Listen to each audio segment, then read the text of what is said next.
حکمت جو ہے وہ علم سے آگے کی ایک چیز ہے۔ علم جو ہے وہ معلوم کا نام ہے، دین کا علم بہتر علم ہے۔ وہ جو فرمایا گیا کہ علم حاصل کرو چاہے چین جانا پڑے، جو علم حضور پاک صلی اللہ علیہ وآلہ وسلم کے در تک پہنچے وہی اصل علم ہے۔ تو علم کے آگے حکمت ہے۔ قرآن پاک میں ہے کہ یتلو علیہم آیاتہ ویزکیہم ویعلمہم الکتاب والحکمہ، یہ کہ تزکیہ ہو جائے اس آدمی کا۔ تزکیہ کا مطلب کیا ہے؟ کہ انسان لالچ اور خوف سے آزاد ہو جائے، یعنی دنیاوی لالچ اور خوف سے نہ امیر ہونا چاہے اور نہ غریب ہونے کا ڈر ہو۔ آپ یہ کہیں کہ نہ امیر ہونے کی دعا کریں گے اور نہ غریب ہونے کا ڈر کریں گے، تیسرے دن آپ اپنی دعا توڑ بیٹھیں گے اور امیر ہونے کی خواہش کریں گے۔ تزکیے کا مطلب یہ ہے کہ کسی کو نقصان پہنچانے کی صلاحیت ختم ہو جائے، انسان دنیا میں آرام سے رہے، پاکیزگی میں رہے، مصفائے قلب ہو جائے، دل میں بغض نہ ہو، اناد نہ ہو، لالچ نہ ہو۔ مقصد یہ کہ اگر دل کے اندر یہ سب آ گیا تو وہ پاگل ہو گیا، مر گیا، فنا فی السکر ہو گیا، تباہ ہو گیا، برباد ہو گیا۔ جس کے خیالات ایسے ناپاک ہوں، ناپاک عزائم، ناپاک ارادے، ناپاک خواب ہوں تو وہ برباد ہو گیا۔ تو اس کا تزکیہ ہونا چاہیے، پھر اس کو کتاب اللہ کا علم ہو، اور پھر اس کے بعد کیا ہوگا؟ حکمت ہوگی۔ تو تزکیہ نفس ہو اور قرآن کا پورا علم ہو اور وہ تلاوت سے آشنا ہو، ہر شے تلاوت کر رہی ہے۔ یسبح للہ ما فی السماوات وما فی الارض، تسبیح بیان کرتی ہے کائنات میں جو بھی چیز ہے۔ کس کی تسبیح کر رہی ہے؟ اللہ کی۔ اس تسبیح کا آپ کو پتہ ہو کہ کیا کر رہی ہے؟ رات کا سناٹا ہے لیکن رات تلاوت کر رہی ہے، سبحان اللہ۔ رات بول رہی ہے، سبحان اللہ سبحان اللہ۔ رات کے سناٹے بول رہی ہیں، یعنی کہ ہر چیز تلاوت کر رہی ہے۔ درخت، شجر، ہجر، ماہوش، طیور یعنی وحشی پرندے، جانور، سناٹے، ویرانیاں، آوازیں، ہر شے بول رہی ہے۔ کیا بول رہی ہے؟ تسبیح بیان کر رہی ہے۔ اپنا، بیگانہ، خواہش، اقارب، سب لوگ۔ یہ واقعہ ہو رہا ہے کہ تلاوت کو سنیں۔ آگے کیا ہے؟ یتلو علیہم آیاتنا، کہ اللہ کی نشانیاں بول رہی ہیں۔ صرف یہ بات دیکھو کہ اگر جنگل میں آپ جا رہے ہو اور دور سے دھواں اٹھ رہا ہے تو یہ نشانی ہے کہ آگ جلائی ہوگی کسی نے، کوئی مسافر بیٹھا ہوگا، پتہ نہیں آپ کے انتظار میں ہو، کیا پتہ کیا ہو۔ بہرحال یہ نشاندہی ہے۔ رات کو اندھیرے میں دور سے چراغ روشن ہو تو پتہ چلتا ہے کہ یہاں آبادی کے امکانات ہیں، ورنہ جنگل میں کون چراغ جلائے گا؟ یا کسی درویش کی قبر ہے جو کہ خود ہی روشن ہے۔ تو یہ نشانیاں ہیں۔ منظر سے وجوہات معلوم کر لینا کہ یہ منظر کیسا ہے، یعنی کہ ہم اپنے گھروں میں پھول لگاتے ہیں، لگتے نہیں ہیں، روز مرجھا جاتے ہیں، اور ان کی قبروں کو دیکھو، روشن ہیں، چمکتی ہیں، رونقیں ہیں، میلہ ہے۔ ہم روز سیاست میں میلہ لگاتے ہیں اور لگتا نہیں ہے۔ اجتماع کرنا بڑا مشکل ہے۔ کبھی کسی کو کہتے ہیں، کبھی PRO کو کہتے ہیں کہ جلسہ کروا دو، وہ کہتا ہے آج کل جلسہ بڑے خرچے کی بات ہے، 10 لاکھ میں چھوٹا سا جلسہ ہوتا ہے۔ کارنر میٹنگ، ایک آدمی کا بل پڑھا گیا، سٹیج کے 3.5 لاکھ اور سٹیج بنائی 7.5 لاکھ۔ سٹیج والا کیا کرتا ہے؟ سٹیج بنا دیا اور سامان اپنا واپس لے گیا، اور گورنمنٹ کو 5 لاکھ 7 لاکھ دینے پڑ گئے۔ سارے اداروں میں ایسا ہے۔ تو اس سے کہا کہ 1000 آدمی کا جلسہ کرا دو، کہتا ہے 5 لاکھ لگیں گے، کہتا ہے کہ 10,000 کا جلسہ کرا دو، کہتا ہے اور زیادہ لگیں گے۔ یہ ایک الگ ادارہ ہے، اسے آپ آرڈر دیتے ہو۔ یہ ادارہ سیاسی نہیں ہوتا، کاروباری ہوتا ہے۔ کیا آرڈر دیتے ہو؟ کہ 1 لاکھ کا جلسہ کرانا ہے موچی گیٹ میں، بس سارا انتظام تیرے ذمہ ہے۔ کہتا ہے تم 50 لاکھ جمع کرا دو، اور پھر وہ لوگوں کو کہتا ہے کہ آؤ، اور پھر سب کو میلہ کر دیا۔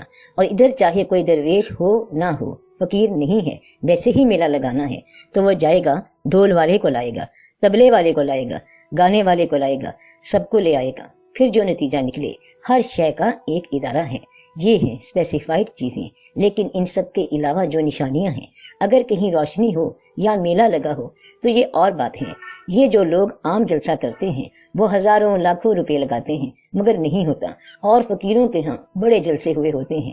ایک آدمی اگر کہتا ہے کہ داتا صاحب رحمت اللہ جانا ہے، لیکن جس دن تنہائی ہو تو یہ جانا ہی نہیں چاہتا، یہ کیسے جائے گا داتا صاحب؟ تنہائی کدھر سے آئے گی؟ تنہائی تو کوئی کرنے نہیں دے گا ان کو، لہٰذا وہ تنہا نہیں ہوتے، اور دوسری طرف ادھر کوئی بندہ اکٹھا نہیں ہوتا۔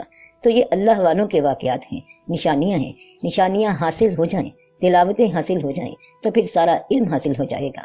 پھر اس کے بعد اگر دانائی ملے تو وہ حکمت ہوتی ہے۔ دانائی کا معنی ماہیت اشیاء جاننے کے بعد، حقیقت اشیاء سے آشنا ہو کر، سارے واقعات جاننے کے بعد پھر تم دیکھو کہ رضائے الہی کہاں سے شروع ہوتی ہے۔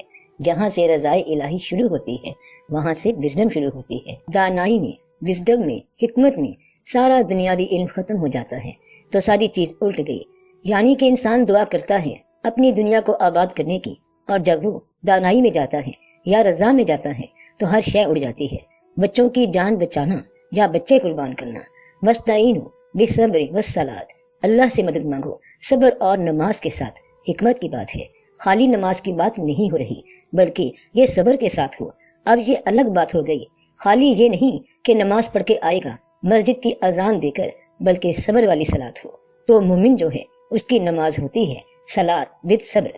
اب آپ دیکھو کہ آپ خوشبودار کپڑے پہن کر عید مناتے پھرتے ہیں، اب جو صبر کے ساتھ نماز پڑھ رہے ہیں یہ ہیں صبر والے لوگ، حکمت والے لوگ۔ وَاسْتَعِینُوا بِالصَّبْرِ وَالصَّلَاةِ، اور پھر اللہ نے کیا انعام دیا، ان اللہ مع الصابرین، کہ میں ان صبر والے لوگوں کے ساتھ ہوں۔ ان کا انعام تو اللہ ہے، تو صبر کے ساتھ نماز ادا کرو۔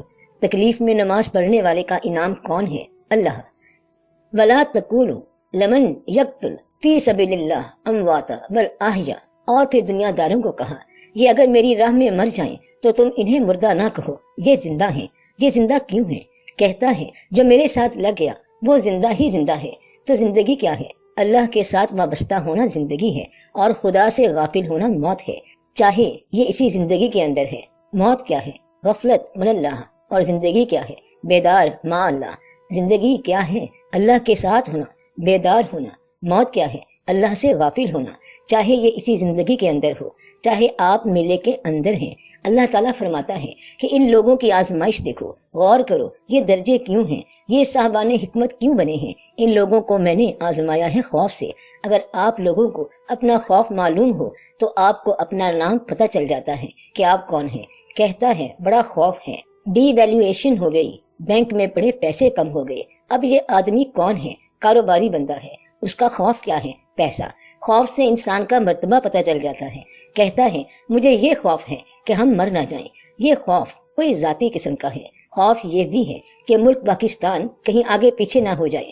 چلو یہ بہتر قسم کا خوف ہے، یہ بندہ بہتر ہے، ذاتی کی بجائے ملی طور پہ بات کر رہا ہے، اس کا خوف بہتر خوف ہے، ذاتی خوف سے باہر نکل گیا ہے۔ ایک آدمی کہتا ہے کہ مجھے خوف ہے کہ اسلام نہ مٹ جائے۔ اب یہ جو ہے یہ اسلام کا محافظ ہے۔ کربلا میں اگر آپ دیکھو تو خوف اس بات کا تھا کہ کہیں کوئی ظالم بادشاہ مسلمانوں کے نام پر نہ آ جائے، لہٰذا وہاں سٹینڈ لینا ضروری تھا۔ تو خوف کے مقام سے صاحب مقام پہچانا جاتا ہے۔ خوف کے درجے کیا ہیں؟ الجوع، بھوک۔ اب بڑے آدمی کو کیا بھوک لگنی ہے اور کیا پیاس لگنی ہے؟ تو پیاس سے بچہ اگر آواز دے تو پھر پتہ چلتا ہے کہ پیاس کیا ہے۔ تو خوف، بھوک اور پیاس، یہ واقعہ اس مقام کی طرف لے جا رہا ہے۔ خوف بھی بلند اور بھوک بھی بلند، باقیوں سے نرالی ہے۔ جو ہر طرح کی بھوک، ملنے کی بھوک، جانے والوں کی بھوک، گزر جانے والوں کی بھوک، حادثے میں شہید ہونے والوں کی بھوک۔ تو بھوک بھی بلند، خوف بھی بلند اور شوق بھی بلند۔ وَنَقْصُ مِنَ الْأَمْوَالِ، سارا مال بھی گیا، ماضی کا جمع کیا ہوا اور حال کا جمع کیا ہوا۔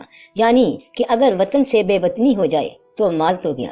ایک آدمی جو ہمارے ہاں خانقاہ کا مجاور ہوتا ہے، آپ اس کو بھی تھوڑا سا پیش کر دیتے ہیں۔ اب آپ دیکھو کہ اللہ کے گھر میں شوق سے رہنے والے اللہ کے محبوب صلی اللہ علیہ وآلہ وسلم کے آستانے کے مالک، اگر ان کو کربلا کی دھوپ میں دن اور رات آ جائے تو بے بسی تو یہ ہے کہاں سے آیا تھا وہ انسان، یعنی جس کے رہنے کا آستانہ اور مقام حضور پاک صلی اللہ علیہ وآلہ وسلم کا آستانہ ہو۔